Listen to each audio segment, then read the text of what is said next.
You guys got the lineup order, and full disclosure on the order. I essentially I almost went to alphabetical just to be hilarious, but it's kind of hard to decide a lineup when you haven't tasted these, and they're all at 51% alcohol and all probably fairly heavily sherried. I started by putting the Highland Park in the back just because I assumed it'd be a little bit of smoke and peat in there. Did the Macduff after that near the end, just because the Macduffs that I've had recently in sherry tend to be a little bit meatier in style. We'll have to see if this one lives up to that. And then it's kind of a hodgepodge. So there are probably stuff in the wrong order, but you guys can comment and yell as we're going through, or at least use full caps in the chat if you have something irate to say.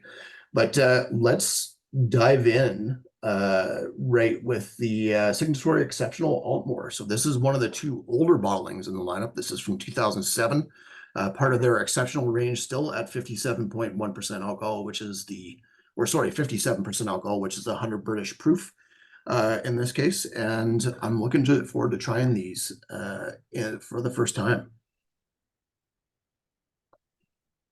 Yeah, Jeff saying that wanting to do alphabetical makes some of the SMWS lineups make more sense now. Yeah, my true the true way that I do the SMWS tastings is I kind of just wing it, and then I try and make it even more jarring for people just to see if anybody speaks up or not. Luckily, you guys usually just drink the Kool-Aid, and I don't get a whole lot of flack for it. Mm-hmm. Yeah, this Andrew is says like, so rich and nutty. yeah, A little bit of like brown sugar / pancake syrup on the nose right now for me. yeah, I would agree with that. It's definitely going in that syrupy sherry style. It's not it's nice. It's got a nice subtle sherry influence where it's Yeah, not that like big acidic sherry that sometimes I worry about in these finishes. yeah. Well, not that I haven't tried a ton of Aultmore. Like I've tried a bit, but it's never been at the top of the list of drams that I seek out. But there does tend to be a nuttiness on the refill hogsheads and ex-bourbon side to Aultmores that I recall. So it could be coming from the whiskey or from the sherry influence. It could be coming from the spirit itself. Andrew says it tastes Glenallachie-esque, which he's not saying because James is here. Yeah. Okay. Maybe it's the re-rack effect, which may be going on in here.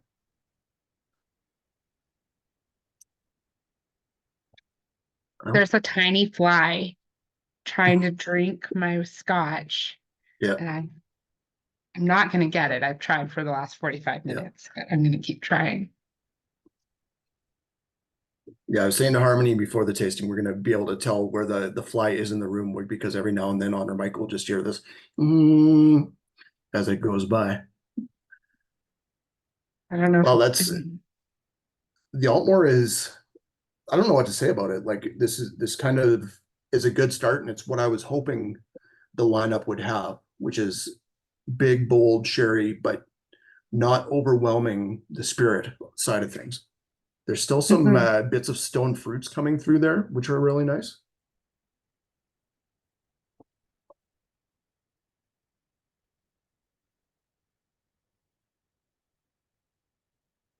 Maybe a touch of meatiness to go along with the nuts, but nothing like off-putting.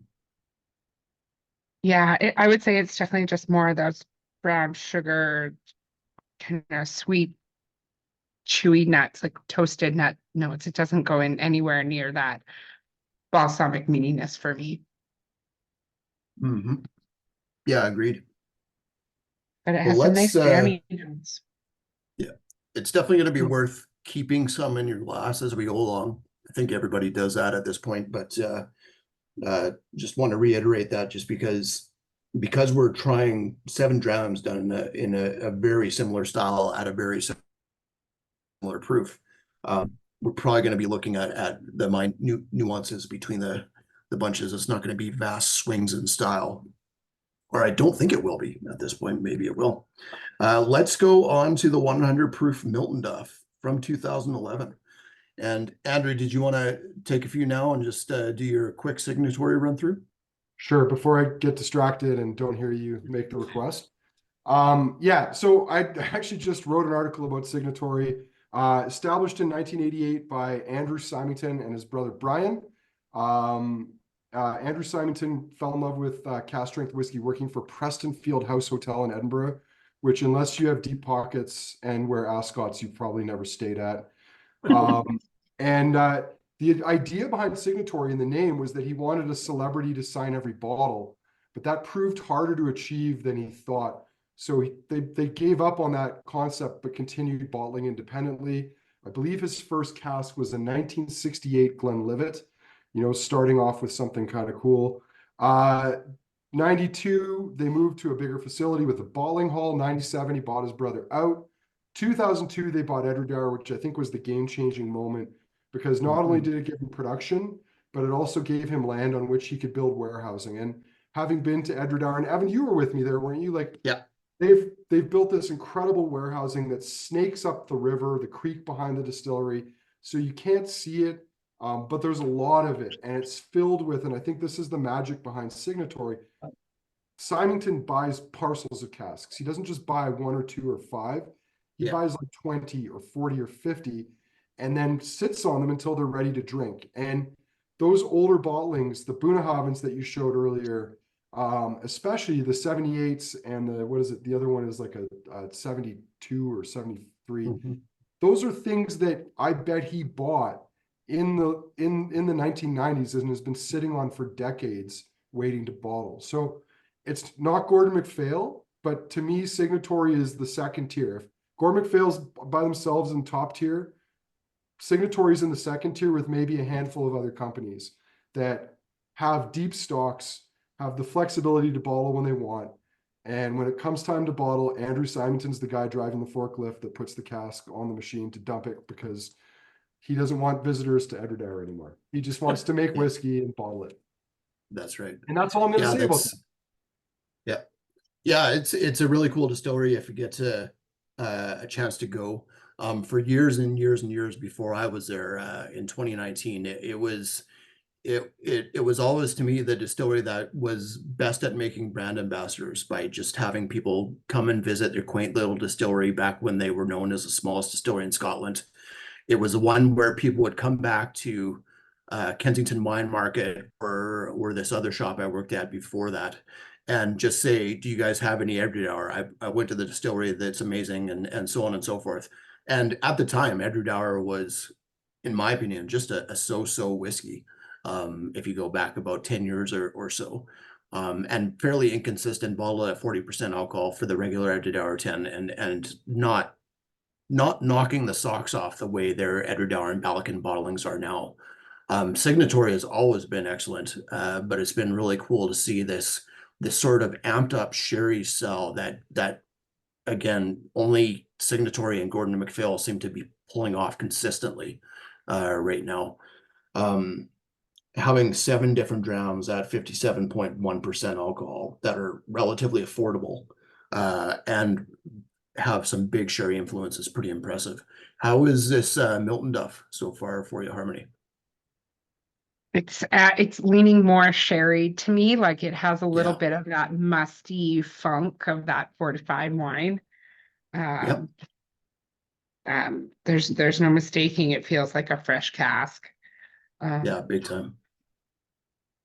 Yeah, I Yeah, would agree. and This seems to be the sherry cask where there was it was a wet cask that it went into. Lots of sherry cask influence to there. It still does have the sort of like juicy fruit notes that Miltonduff tends to have, in my opinion. Has this lushness on the nose with the fruit notes and not just dried fruits as well, going into like apples and pears. Um, and Andrew says it's tick with a British accent. yeah, it also appears to be, I think, possibly the darkest, second darkest in our lineup tonight. Yeah, that is palate wise, it's a thick and gooey dram, but not not cloying. Like there's some nice spice notes in there. Not full on dryness, like not going into heavy clove notes, but some nice oak spice notes. Good dried fruits. Again, a little bit of apple and pear for me on the palate. Yeah, I get like Um, pear and apricot more so for me. Yeah, good There's call. stone fruit notes, and they're just kind of wavering on drying out, where it's dried but still has a hint of that juiciness within it. There's also this like little wisp of like wet tobacco leaf.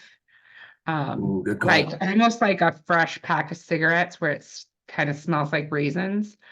Um, and and yeah, it's got a nice kind of spiciness on the finish, which is nice.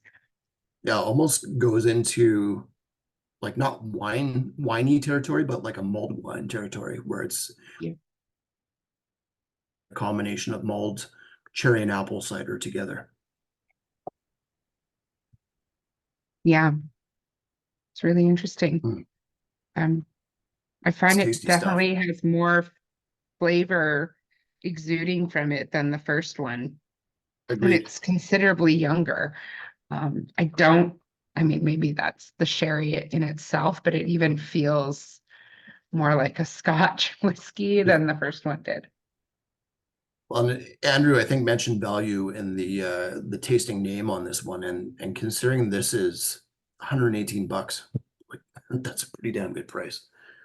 Yeah, I think all of these whiskeys are great value. Absolutely. However, I haven't tried them all, but the ones I have tried, I've really enjoyed. Yeah. Well, the Aultmore that we started with, it is one of the two most expensive, being the one of the two oldest at 17 years old. It's 165. It's currently sold out. I don't, and maybe Andrew can check on that. I'm not sure if we can get more of that. We possibly might be able to.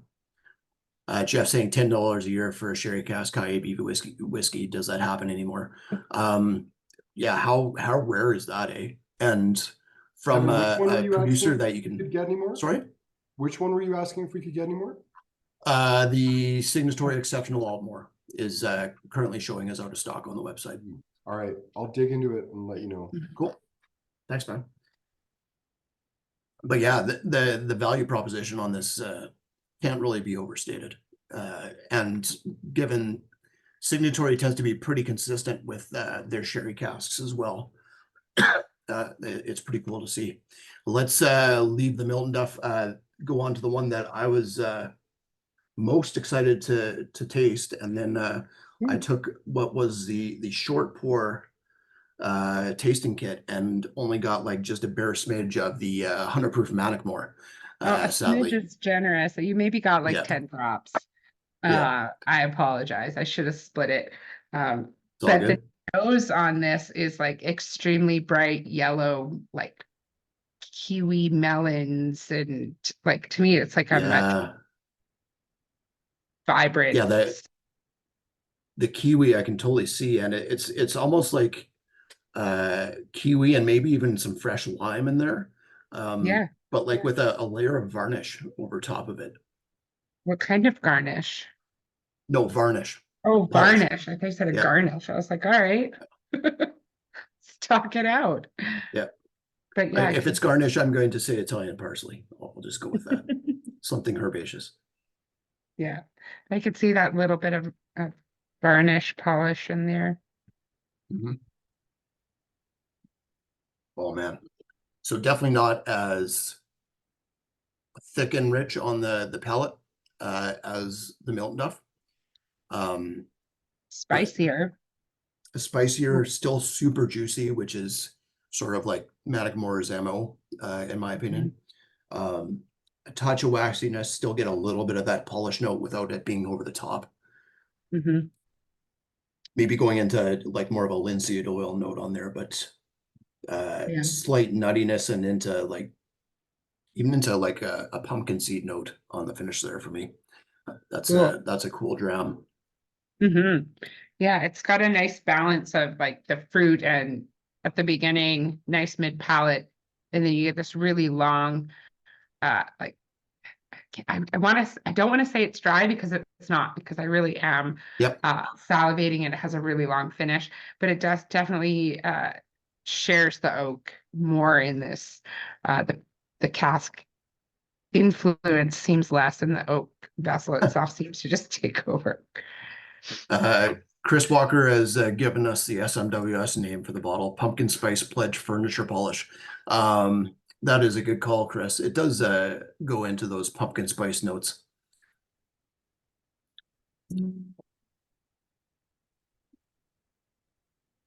Grateful I Almost did into not find nutmeg that. territory. What's that? I said I'm grateful I don't find that tasting note, like pumpkin spice is a trigger word this time of year. Jeff is going chat GBT on us. Linseed oil, naturally boiled linseed oil, or the linseed oil that's called bodied linseed, but it's in fact unbodied and modified chemical dryer with chemical dryers. I'm gonna just have to say, sure. That's probably it, Jeff. Right. Most of my tasting notes come from artificial stuff anyways, when it comes to candies and cereals. So I'll go with the artificial linseed oil as well. There's something green on the finish, like for me, it's got a little bit of a herbaceous finish that just lingers. And it says cheap floral hand lotion. It's got along with the herbaceousness, it's like a sweet herbaceousness though. Like it's something minty cool, Tom says. I can see that. And it kind of reminds me of agave syrup right now on the nose. Like not going into full tequila territory, but along those lines. Andrew says carrots and turnips going root vegetable on us. Yeah, no, I was in the garden with Gabby because she was eating somebody's carrot tops. And that's what it reminds me of, just like standing in a garden, kind of a wet garden with green grape. She was doing someone a favor, like who wants the carrot tops? You just want Oh my the carrot God, itself, the right? carrots she pulled out were like this big, but the root stalks were like, or the tops were so big, and she's trying to eat the grass, and the tiny carrots are coming out. James says it's lifted. Is that like a restaurant term that we hear or something there, James? All right, Evan, I'll explain. I know I indulged in the wine speak. So lifted is a term when you get really aromatic wines, and on the finish, you get more of those aromatics like on the roof of your mouth. Yeah. But they come out like as on the finish, not at the beginning. That's what lifted means. Oh, that's cool. I would agree with that because like I said, it's not dry because I'm still salivating and I'm still tasting things. But I don't know. There's a lot going on with this one. Yeah. Lifted sounds like elevated, where it's like a term that kind of means something.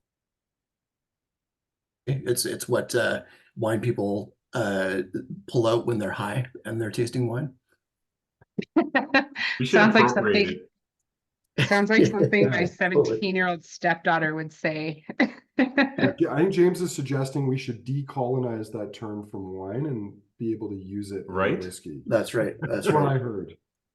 Yeah. Because it is a characteristic that it would be very easy to imagine that this Mannochmore on the finish would just, kind of sail off and have more of those like deep notes. But the fact that those like aromatic notes come out again on the finish, like that is a distinct character that is unexpected.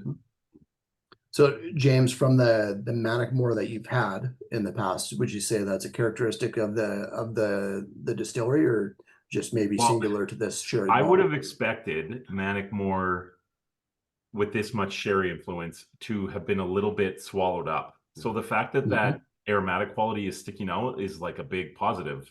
This is, to me, this is classic Mannochmore. It's very floral, agreed, like bursting with flowers, soft fruits. And I'm with James, like I'm kind of shocked.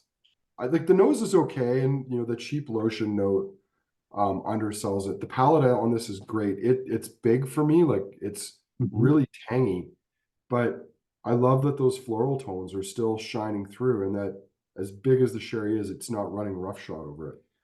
Well, I was gonna say I'll add that that like cheap hand lotion note, that to me is a Yep. sign of like fast ferments and fast distillation, right?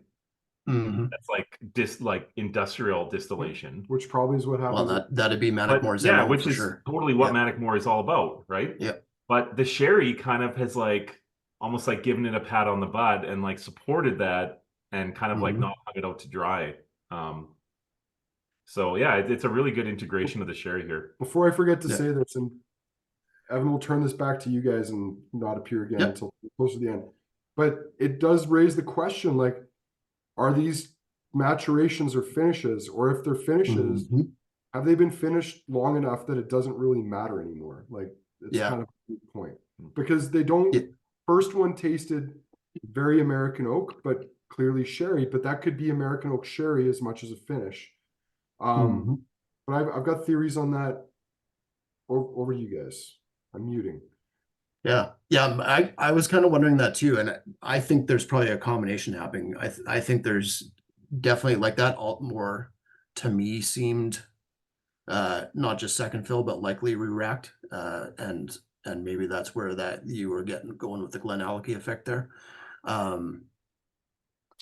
The Miltonduff, it's hard to say. The Mannochmore, maybe it's second fill. I don't know. Any thoughts on that, Harmony? No, I feel like I need to visit more distilleries to just understand that more. It's not something we talk about all of the time. And No. there are companies that are very transparent, like we matured for this long and we finished. So it doesn't come up very often. And it's not something that I've honestly put too much thought into. It's I like it or I don't. And when it comes to sherry, it's usually that Yeah. simple for me. And I guess I do need to question more of Mhm. the science behind them when I'm drinking them, because then it will, I'll have a better baseline for understanding them. But Well, and there's such a massive rabbit hole to go into Yeah. those questions too, because like so much of it has to do with how sherry casks and their usage have changed over the last even 2 decades. Mhm. There's been a massive shift on the style of sherry casks that we see now. It seems like Signatory / Andrew Symington has a pretty good hookup when it comes to sherry and sherry casks, and seems to be able to fill them at the right time where they're definitely not on the tired side of things, which is there's definitely a big whiskey demographic that loves this big sherry style, and it's not necessarily always my favorite thing, but when it's done well, um, like the Miltonduff, even though it's big and gooey, and especially with that Mannochmore, where it's almost like a deft touch, it's really fun to try and taste. Let's go on to the secret space side. Wonder what theories there are as to what this one is. I think I joked in the Diageo tasting that we did that it would be hilarious if all the secret space sides we've seen over the past 5 or 10 years are just all Rosile. I think this is a little bit too old to be that, but it'd be funny.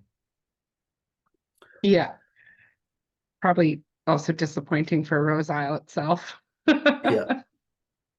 Still, I think was one of the better jams in that tasting, I even though agree. it was still overpriced like the rest of them. Yeah, yeah. And I think that, and what I meant by the disappointed Rose Isle is by the price, like to sell casks and have them sell cheaper than yours at a higher Mhm. proof. Hard way to start a business. Yeah, that's right.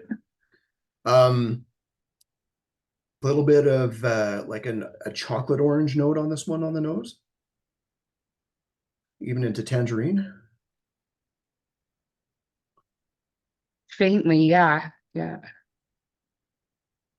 It reminds me a little bit more of the nose on number 2. Mhm. More chocolatey, I agree, Sammy. He Yeah, says slightly herbal and it's pretty nice, a bit hot. yeah. Yeah, I found the second one to feel quite hot and prickly on the tongue. Second one, nose wise, just going back to it, just still seems like, and this is maybe a terrible sort of like nothing term, but lush in style, like just rich. There's palette wise, the space side just goes into these very steeped notes of like tea and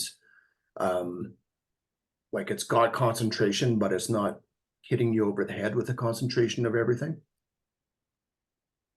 Mm-hmm. Has a little bit of those Fisherman Friends notes, eucalyptus. Yeah, good call. It is maybe a bit hotter on the palate, and I think that was it as well. Yeah, Sam says it. I like that tea-like note though. How it's not just like the in-your-face sherry again. The sherry's there, but it's not choking you with the big cloying candied notes. Chris Walker agrees on black tea on the palate. Does still have a little bit of like a menthol thing, maybe the alcohol coming out a bit more. Not out of balance though, I would say. No, I could see this being popular for a lot of people. Yeah, I think it's actually my favorite so far. There's something about the way it hits the palate that I really enjoy. There's like a tiny faded hint of like all sorts candies, but they're really dried out.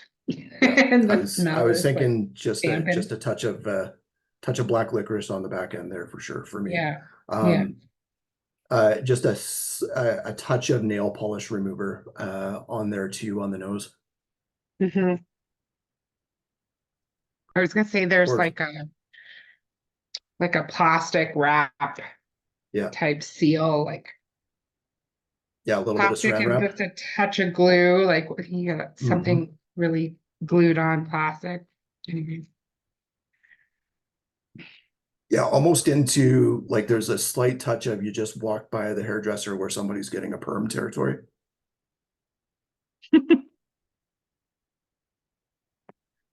Jeff says, our resident tea lover, Jeff says a black tea heavy on the Assam. That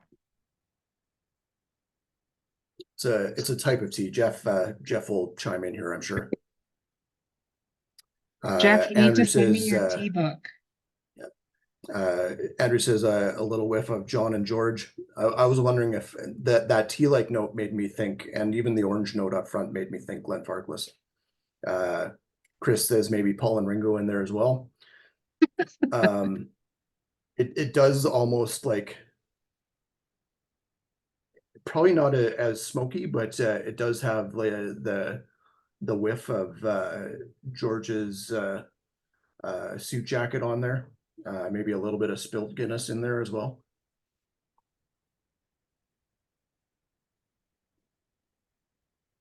That's a tasty gram. Okay, let's go on to number 5, and this is another one I was interested in, and maybe not for good reason. But Auchroisk is not a distillery that I think a lot of people have a really good idea of the style. And for me, it's never been a distillery that's wowed me. We had a recent SMWS bottle that I thought was pretty good, but sadly that's almost like in a way damning with faint praise. Hopefully you guys enjoy Auchroisk. I do like the cereal driven style, the toastiness that it tends to have, but it tends to have this very disjointed, spicy backbone to it. Kevin asking, are you pronouncing that Auchroisk?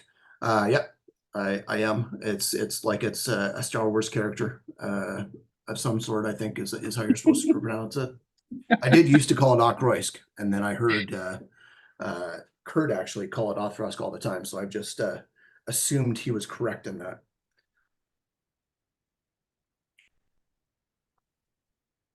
Yeah, I've always felt that this distillery doesn't have a DNA quite figured out, but I've always found it has this like was it the H2 pencil, HB2? It's been a while Oh, since like I going used a into pencil. like pencil lead or graphite? Pencil shavings and lead, like ground up. Yeah, Like I found that in that's a almost good all of call. them that I've had. Well, and So when I it is saw very this, much there on the nose I for know when me. I saw this and I'm like, ooh, pencils and sherry, am I gonna pick it out? But yeah, it's still kind of there. Mhm. Yeah, maybe it's that minerality that makes it just so tightly wound and spicy in a lot of cases. It kind of smells like corduroys. Yeah, yeah, it does.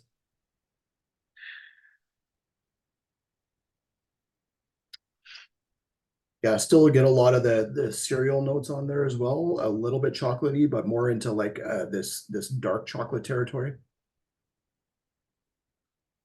And the SMWS bottlings of Auchroisk. And Andrew says, has anyone ever had their mind blown by Auchroisk? Yeah, I don't think so. I don't think anybody at Diageo even has. This is this to me is like the hyper fast distillation, like get it into tankers and sell it off, or take it somewhere to get put into cheap barrels and blend it away at some point. Style Uh, that Mannochmore sometimes gets, but Mannochmore seems to have a profile that weathers the storm, whereas Auchroisk sometimes doesn't get the chance to even get fruit notes.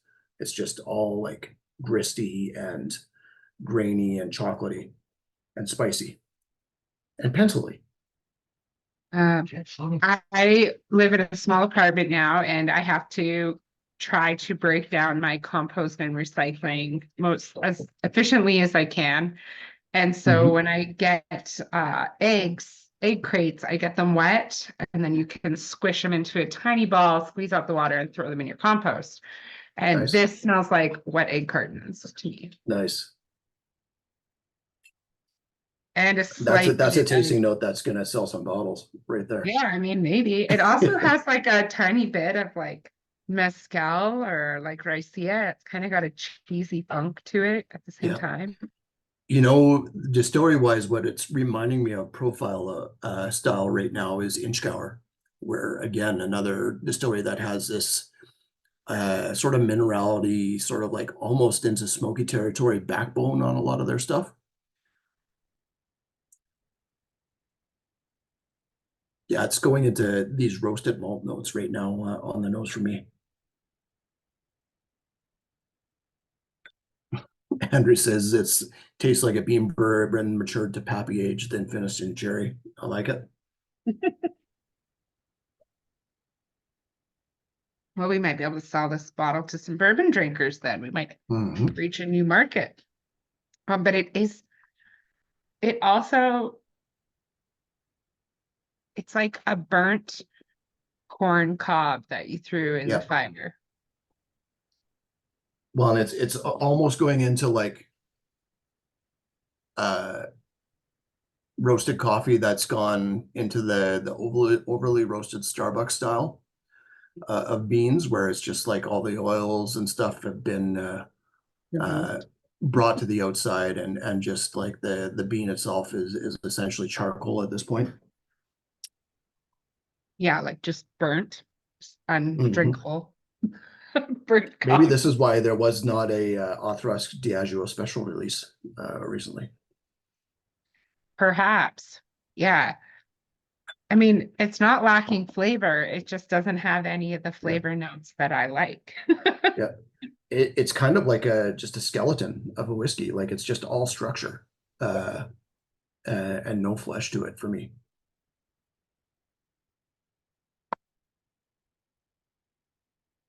Well, let's go on. Chris says char is a flavor. That's true. Let's go on to the Macduff. Another one I was really curious about. The Macduffs that I've had that have been fairly sherried have gone very meaty in style into like maple syrup notes and just this big, bold, chewy style. And I was wondering if this is going to be the same. Oh man, that is like full on chocolate mousse on the nose, and even into s'mores right now on the nose for me. Yeah. Yeah. Chocolate milk even. That's not what I was expecting. Yeah. That's actually chocolate milk's not a bad note. Mhm.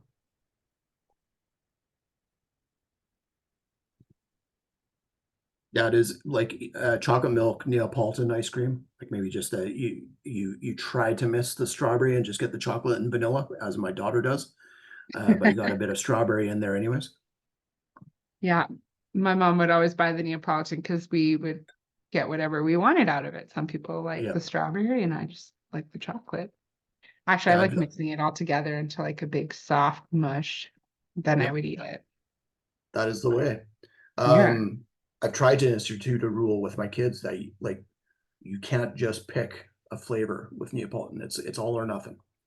But it hasn't gone over entirely well. So my big brother would just take over scooping and just like work 6 different bowls, serve it up. Mhm. This one has the fiber that I've been waiting for. So clearly The popular fly's no longer house. flying. Yeah. Yeah, it's no longer in my face. It's I think the strawberry ice cream is in there. It almost goes into Twizzler notes on the nose as well. Yeah. Macduff. It definitely does have some red fruits and kind of cherry notes. Yep. Cherry chocolate. It's chewier than I expected on the palate. Goes a bit drying. Chris says even the fly didn't like the Auchroisk. Flew right over it. Yep. Yeah, the This is older if you're gonna go. that's right. The Macduff is the Goldilocks dram, I think, is what the fly has decided. Yeah. Yeah, this is a nice one. Very, very, very chocolate driven for me still. Does have some nice fruit notes in there as well, though. And then one of the drier of the bunch so far for me on the palate too. There's still like a little bit of those like chocolate puffed wheat on the Yeah. nose. Yeah, even though the puff wheat, like the chocolate puff wheat squares you're talking about. But like a homemade one, not like a crappy oil-based gas station one. That's right. Someone's tossed in just like a touch of shredded coconut into it as well.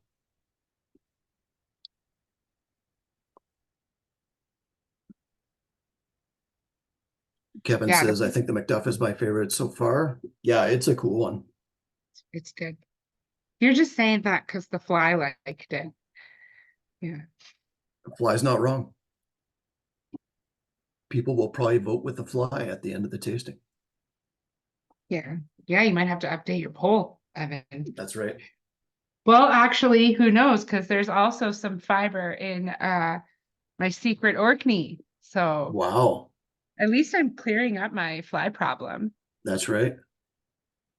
Yeah, I might have to take some of this, if I can stand not to drink it all, up to my kitchen afterwards to get rid of my fruit fly problem. I know. I thought I was going to go this year without any, and then poof, they're here. Let's go on to Orkney.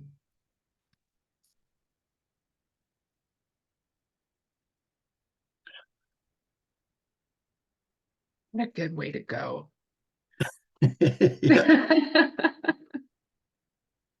All right. It's yeah, it had relatives from Kirkwall originally, probably, if you go back thousands of generations. It's when I think of Orkney, I always anticipate certain notes, and this has these notes, but it's very subdued on the nose. Like it is. It's kind of like a dried down beef jerky version, dehydrated Highland Park on the nose. Like there's touches of the honey heathery notes. It seems like it's probably going to have the spicy, earthy spice build on the palate of the peat, but I haven't gotten there yet. it's got this like wet burnt cardboard note that totally reminds me of Loch Lomond in style. Cool.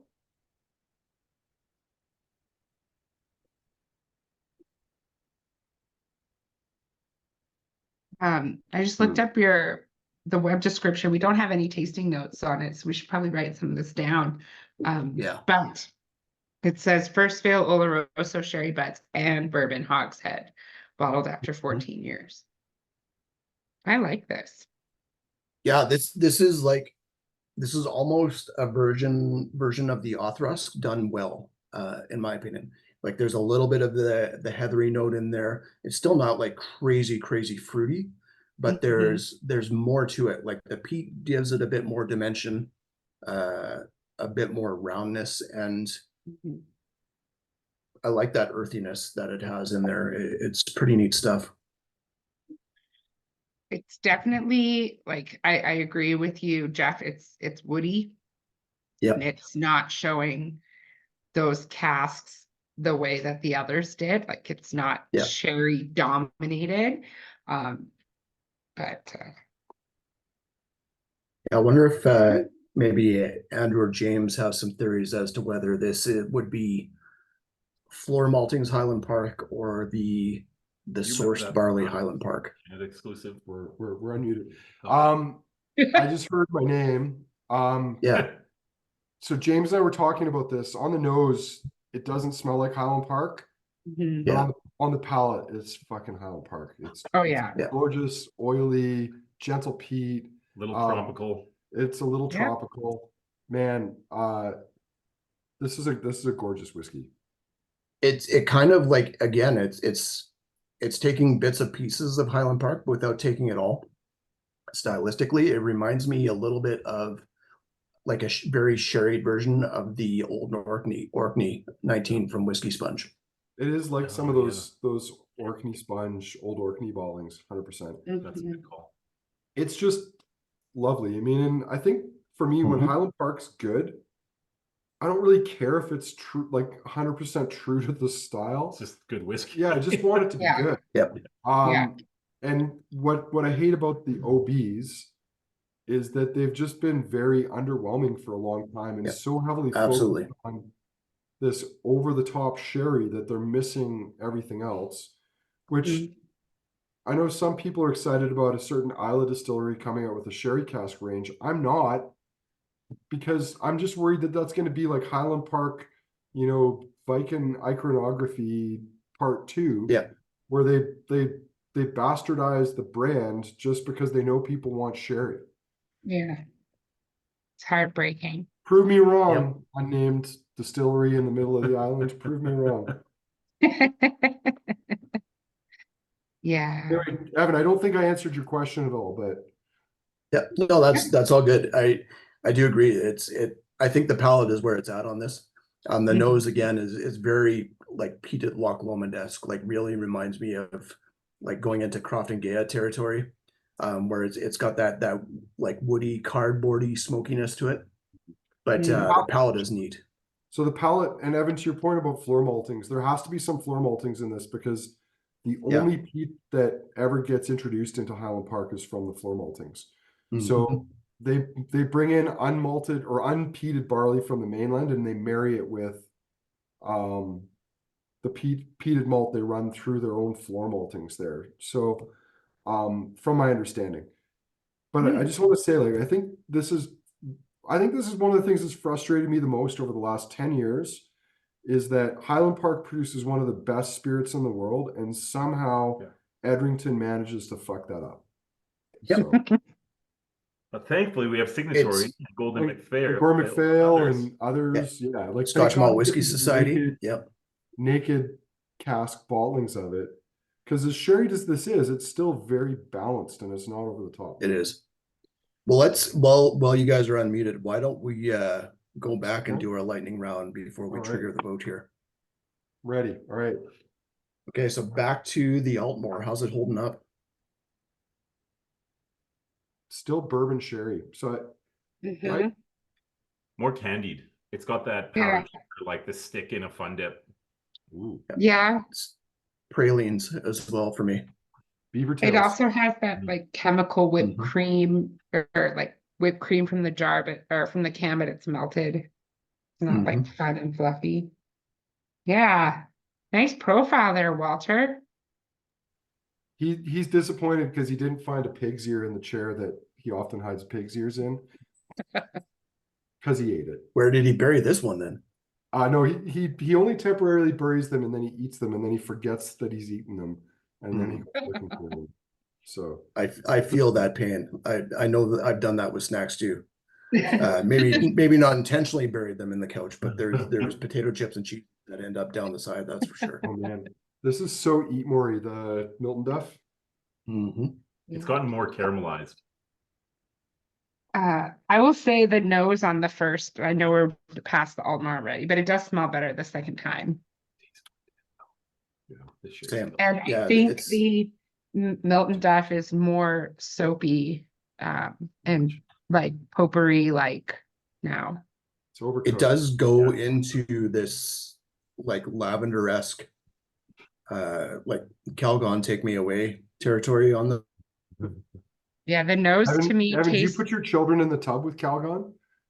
No, I've never actually purchased. I only know about that from I think my podcasts. mom used to do that when I was a kid. That's a prairie thing. Yeah, I used to have Yeah. Calgon baths when I was a kid. They were Yeah. great. Maybe, Oh, your maybe skin's I'll so die of nice. skin cancer, but they were great baths. That's right. Yeah. Calgon sounds like the 60s space alien name for a bath company. It sounds like something that Co-op bought and is rebranded. Yeah. Cal and Gary's Calgon. Yeah. I'm past the Miltonduff, which really saddens me because I love Miltonduff, but No, I think that's I don't- overkill. How's the Mannochmore? soapy. Oh, it smells like bananas, like candied souffle Oh, bananas. totally. It's if you've ever done like chocolate bananas on the barbecue, it's going into that. Speaking as somebody with ADD, like I find this whiskey almost triggering because it's very busy. I Yeah. like it, but it's almost like going into a room with too many kids screaming and yelling at the same time. Like, yeah. And none of them are So- yours. Yeah, like. But Don't then worry, they all leave you the will room. never and be then there's invited to that- my house. That feeling of calm Yeah, right. that returns on the finish. That's right. It's the uncle whiskey where you get to leave them after you fill them with candy. No, After it they is a told you very busy multiple whiskey, times, and- my dad doesn't make me do that. Yeah. It has a finishing note of like popcorn, but maybe that's my beer chaser. But Mhm. that's Delicious. what it I like finishes it. like. That's yeah. James and I are in agreement. We think that one's a contender. It's a dark horse and for top whiskey, but it's a contender. Ooh. On to the space side, which was one of my favorites on the first round through. It has a little bit of just a slight touch of caramel corn, almost going into Chicago mix territory It right is now on the nose for me. on the finish. Yeah.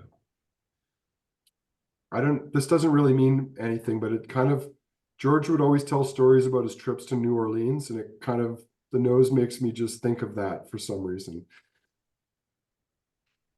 Not stories that we can repeat online. though. No, they can't be repeated. No. But as James said, the palate is very Glenfarclas-esque. I'd be shocked if this is not Mhm. because it's not Macallan. It's not. Love it. Yeah, It's definitely not I totally agree Glenfarclas. on the palate. It's got to be Glenfarclas. It has that tea-like elegance that I really enjoy certain family casks for. Tastes like a copper chain being dragged around the bottom of a still, Yes. Mhm. Yeah. and it's a touch farmy. It is. Yeah, it has this. Some Glenfarclas casks can go like tequila-esque, and that's what I get from this. Mm. Okay. Yeah, onto the Auchroisk. Has it gotten any better for anybody? Once they And limp over the I'm not. finish I don't line. think this is. I guess we are trying to sell it. I don't think it's a bad whiskey. It's just. It's like it's missing half the whiskey compared to the other drams. Well, the problem with that malty grain note, Yeah. it's an interesting smell. We all know it because we live in the Canadian prairies. but it's just not that appealing. James is saying it No, tastes not on its own. a grain elevator that's about to fall down. Yeah, I was gonna say, it Mhm. reminds me of like when I'd go with my grandpa and like do the drop offs at the grain elevators in Saskatchewan. Like that's the flavor. Yeah. And it's burning. It's like slightly on fire. Yeah. Yeah. It has a burnt Has note been to for the it. last 20 years. Yeah, exactly. I don't know the answer to this, but I hope Auchroisk means something cool because it's a terrible name. Yeah. Like, and as someone of Scottish heritage who embraces and loves all things Alba, Yeah, if you were gonna pick the worst named Scottish distillery, Auchroisk is it's like right up there. in the S tier. Alta Bane, Yeah. I think Alta Yeah. Bene is right up there just Right. because it sounds Italian. It doesn't. What's the sound one that's in Scottish that to me. like hotel, like way in the boonies on the island somewhere? But Um, Avondale. Avondale. Avondale. Oh, it's Yeah. in a hotel now. It used to just be in a shed. Oh, a shed, I visited right. the guy. He's crazy. God, So I they're think they call it a so hotel to cute. try to glamorize it. It's not a hotel. It seems Avondale seems like the end of Scotland. Like when you get there, you're like you don't want to see any more of Scotland anymore. You've seen it all. You're at rock bottom, and you Like just that's want to the go final home. boss of Scotland distillery The tours. river beside the distillery was going uphill because the wind was blowing so Yeah. strong. See, I disagree. I I like think Sammy's idea of doing a Auchroisk, distillery name tier list. Auchroisk is one of the characters that George Lucas added to the Mos Eisley Cantina scenes in the special editions. So if That's we great. not to go down too big a rabbit hole here, but I'm kind of addicted to this podcast called The Rest is History right now. Oh, And it's so good. they do these like World Series of like British prime ministers or World Series of gods, which I love the fact they did that because I know it's going to piss Nice. people off. We should revive our Twitter account, Evan, to do a World Series of worst distillery names. We could totally do that. We can do that on Instagram. That is a great idea. A World Series of worst distillery names. So, but Auchroisk probably means something like faithful, Super friend, important. something, and then Yeah, we'll probably all means look like like bird in the jerks for bush. suggesting it. Yeah. It's such a terrible distillery name. They used to put Singleton in front of it just to try and make it sound better. I think it's better second time around on the palate, but it almost goes into brown sugar notes, but it's like brown sugar it's been cut off by stevia. Like it's brown sugar light. You know what? The stevia note is perfect. It is perfect because it's like it's tainting my palate on the finish. Yeah. Stevia. Yeah. It's not. Yeah. It's the 70% of the of people will find it taste sweet, but 30% find it taste bitter. Yeah, like there's an iced tea, but sweetened with stevia instead of sugar on the finish. Yeah. I'm not going to say his name because he's a lovely guy, but like a certain right here, Andrew. It's not James, it's different guy. But this would always come in and be like, "Oh, I just got this great new author or Auchroisk or whatever." Like, and forgive him for not getting the name right. Like, I'm not even sure I got the name right most of the time, and it's a terrible name, I think, as we've already established. But like, this sort of reinforces my theory that there are no great bottlings of Auchroisk. Like, it's just this. There's got to be a good cask somewhere in the Gordon MacPhail. Yes. So that'll be the new challenge. Will be to famous last words. We'll never bottle in Auchroisk. This is the next famous last words we take off the list. Well, Andrew said we would never bottle it because it's always terrible. I'm trying to think, like, in theory, the perfect Auchroisk is, I was telling Andrew, like 8 years old, super grainy, cask strength, and just kind of like hits you with that like grain dust note, like full on. But it's gonna have to have like bags of honey and vanilla from Yes. bourbon, or be like old Like, school, be like porridgey. rich chocolatey sherry. Like, it's gonna have Right. so much chocolate that it balances out like whatever they're doing. So what you're saying out there is somewhere. Auchroisk is best used as the spirit in a Scotch whiskey liqueur. Like, if you Like want a to, Drambuie. if you want to add coppery, fainty tones to your blend, then I think Auchroisk is the whiskey to do that. Well, that's my theory on why it's there is like Diageo just uses it as full on. It is just backbone for It's whiskey. grip. It's just Yeah. grip. Yeah. Anyway, Yeah. we're not speedying Yeah. this, guys. That's Yeah, right. we have not speeded. I have a double dose of fiber in the next Macduff. Wow, it's two flies now. It's two Oh, flies. I thought you were like this was like a Metamucil note or No, the or like flies are dying in my whiskey psyllium glass. fiber or something like psyllium fiber. I No. mean, It's fiber it meats is a with bit, protein. there's a Actually, bit of a bran muffin note on the nose. Ooh, that's a good call. Yeah, brand muffin is a Sure. good call, totally. A little bit of It's raisin. it's Yeah. walnut. continental breakfast bran muffins specifically.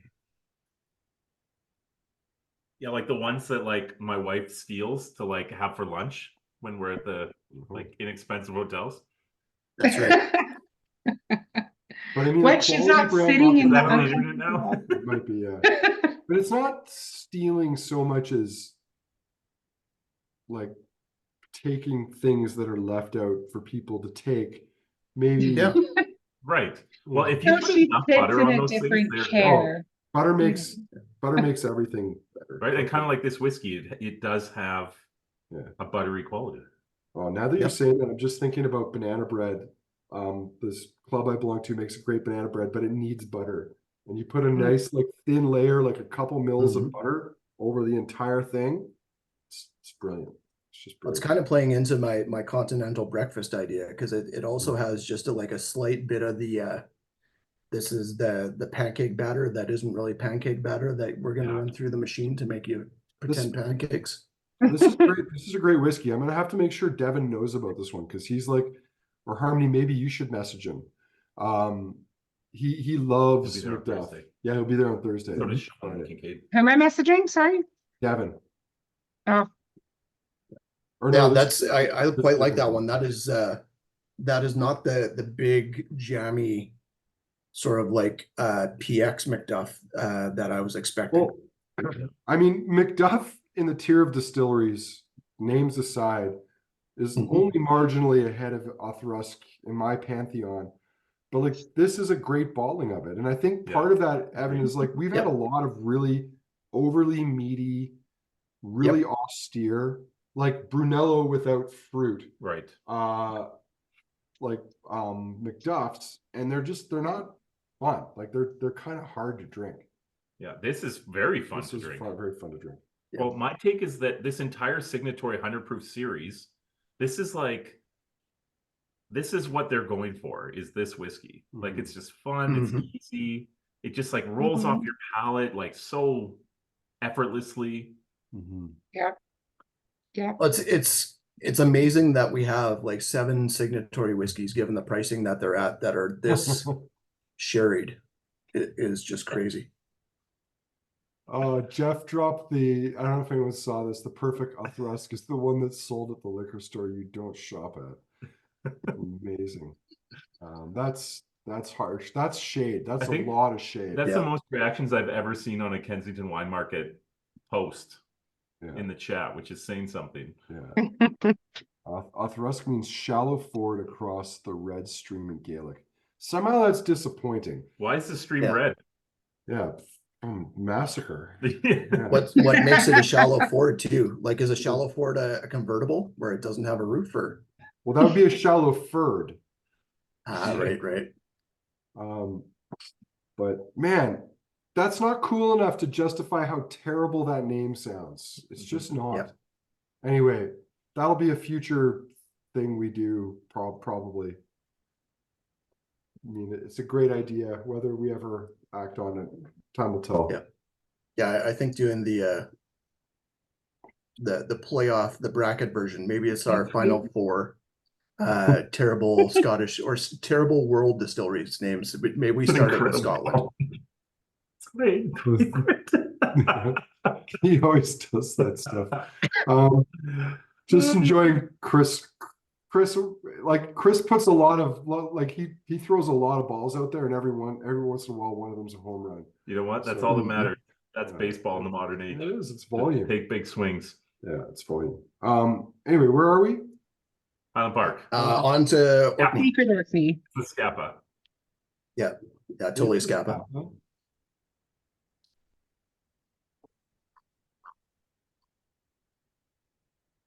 God, I love that stuff. Yeah, I still like it. It tastes great. The nose, like I said, it wasn't screaming Highland Park to me, but the palate is fantastic. I don't belong to a banana bread club. That'd be amazing. No, it's just I'm a member of a club that makes a great banana bread. Yeah, you did. I wish I belonged to a banana bread of the month club. Like that would be that I would share Take my that. money. I would Take my share money. that with people as long as you don't put pineapple in it, which somehow I know someone would eventually do. What? I'd be all over a banana bread yeah. of the month club. Yeah. It sounds like a club that during COVID they tried to use plantains for 1 month and everybody just rioted. Oh, totally. Evan, yours and my wife's would be like on Instagram, like following all the hot banana bread pineapple recipes. That's right. Perfect top-down shot Oh, with the amazing. butter just melting over one slice next to the loaf. I also hope that there are people out there that think I belong to a banana bread club. Oh, that's so good. Yep. The I first kinda rule wanna about Banana learn. Bread Club is you don't talk about Banana I mean, Bread Club. this is going to end up on a whiskey label at some point now. That's right. Or a smoking jacket. Yeah, Can we I think that would find a I think it would whiskey? be like the first rule of Banana Bread Club is no one talks about Banana Bread Club.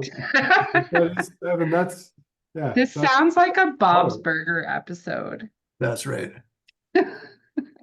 oh It's a God. sign of a good Kensington wine market tasting. But we should do on a banana bread club and find whiskey with like banana notes. Yeah. So the poll's up. I wasn't creative enough to have a third question on this one. Oh. You didn't know Evan, banana Evan, in bread. your defense, you are on vacation. So That's right. all right. I know my number one. My number one's pretty easy. It's the number 2 and 3 I'm struggling with. Well, Andrew, usually you go last since you're not the hosting this time. Why don't you and James give your top 2 or top 3 if you want, and then we'll go I'll Harmony give and then top me. 3. I feel like there's 3 that stand out for me. Yeah, I mean, if I was really pressed, Highland Park's my favorite distillery in the world, and this one like is just a banger. So that's number 1. Cool. And then 2 and 3, probably a toss up between the Macduff and the Mannochmore. Cool. Go to Harmony first because I'm not ready yet. Okay, Harmony. Well, the Secret Orkney was my favorite. And then the Mannochmore was my second favorite, and then the Macduff was my third. Very, very close with the Secret Space side. Cool. Yeah. Yeah, I'll go and then Andrew can go since he's still trying stuff here and contemplating. I'm going to go with the Secret Space side as my number 1. I do agree. I think that's probably Glenfarclas, but that's whether it is or not, that's everything I like about Glenfarclas in the high proof style. It's a good one. Less. Yeah, that's right. And then I will take the Macduff as second and the Orkney as third. Cool. Okay. Yeah. Fearless leader. Yeah. All right. I'm there. I made it finally. Orkney, 100%. Like the Highland Park, that knocked it out of the park. Mannochmore is number 2. I really like that tangy floral balance. It's a little on the weird side, but like it's got enough there to keep me interested. And I'm gonna go Aultmore number 3.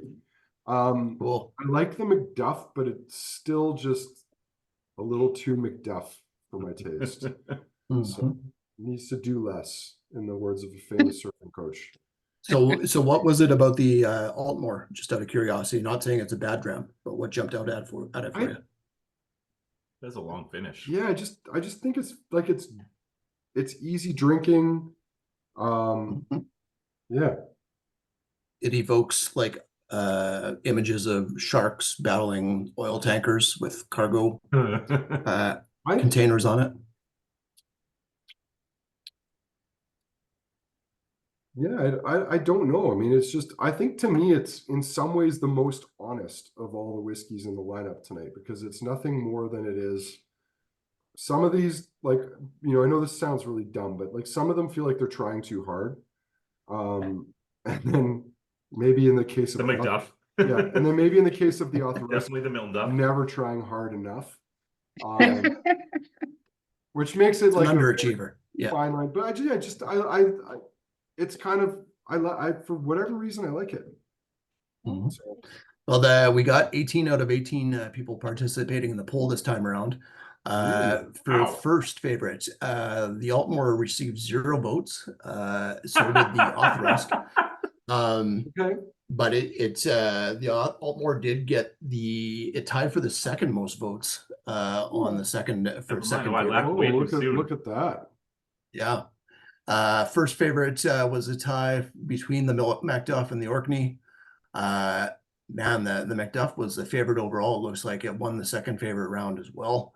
Oh. Secret Speyside did get some votes there. That's why people are Yeah, voting. pretty good spread. Maybe we did not talk up the Auchroisk enough in hindsight, but there wasn't much to talk about, I guess, at the same There's gonna be time. 5 bottles of that Auchroisk on your shelf for like 7 years. That's right. Yeah. It'll eventually be old enough that we can put it in a rare old whiskey festival or something like that. We just have to stick around long enough. Exactly. There's always something. There's always something. Yeah. I Just comment. You've never seen I this. was This is asked my about favorite. pricing on The these ritual. guys.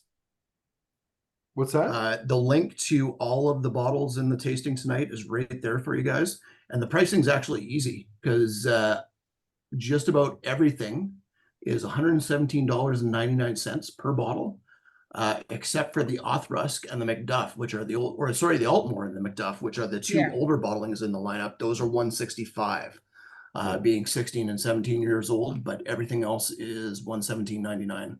Again, like tremendous value in this lineup, especially if you're into high proof and sherry, a pretty good lineup and group of whiskeys to have.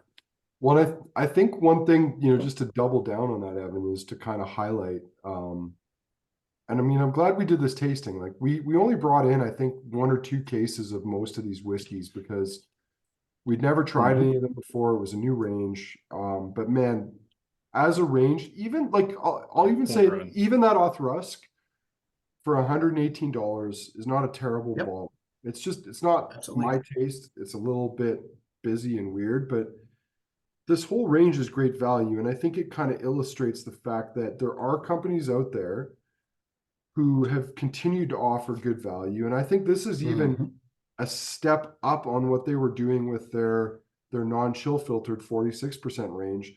Like if this is a sign of what Signatory is going to be putting out there, Yeah. I mean, man, they're ahead of the curve on this because you have to assume that they started this knowing they can do this for another like 5 to 10 years. Yeah, Totally. well, they've got like Priest Imports in Germany behind them now. Like they own 50% of the company.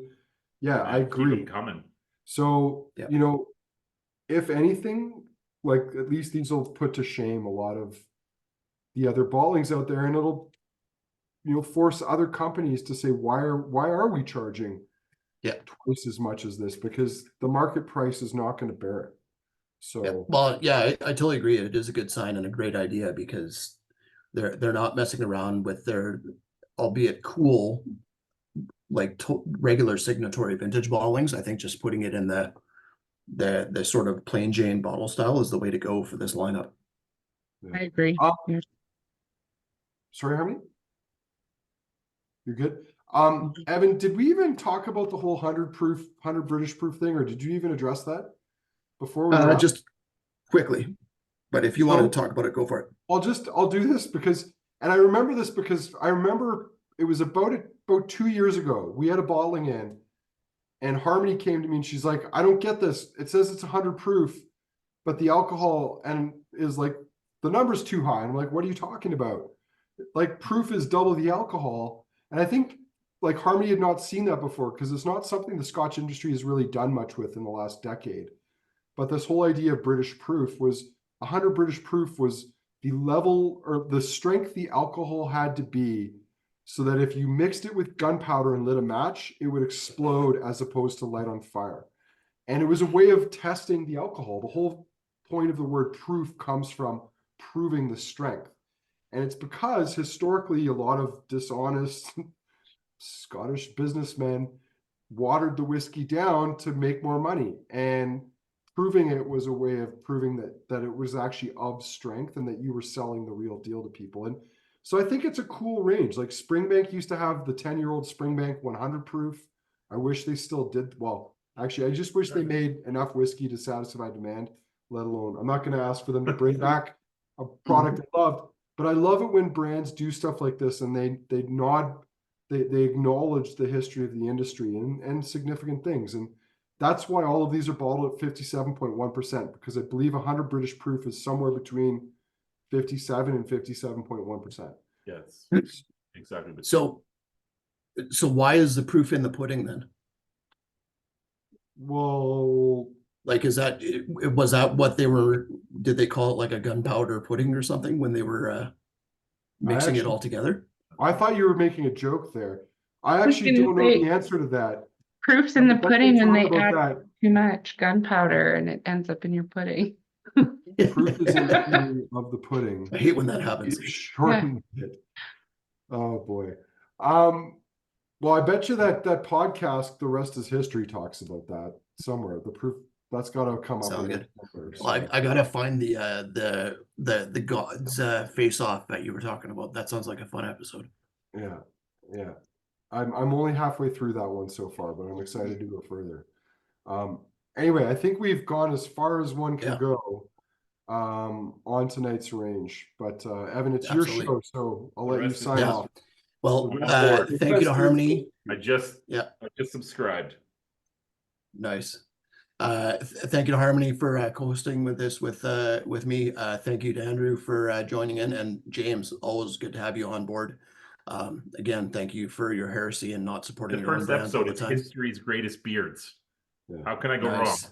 wrong? Right. Yeah, Andrew's King James or whatever is in there probably somewhere. Maybe that's what Yeah. this is, King James. Well, All I what know was is mine is less the impressive than Andrew's. what was the one that Hunter photoshopped your face to? Kim Jong-un, wasn't it? Oh, there was an English. It looked like an English king or something like that. Oh, before probably that. Henry VIII or something, because he's Yeah. French. Oh, Probably what Hunter would have done. you're not talking about the buddy Jesus, Andrew? No, that's another one. Yeah, That's sacrilegious, I'll have you know. No, it that's isn't. right.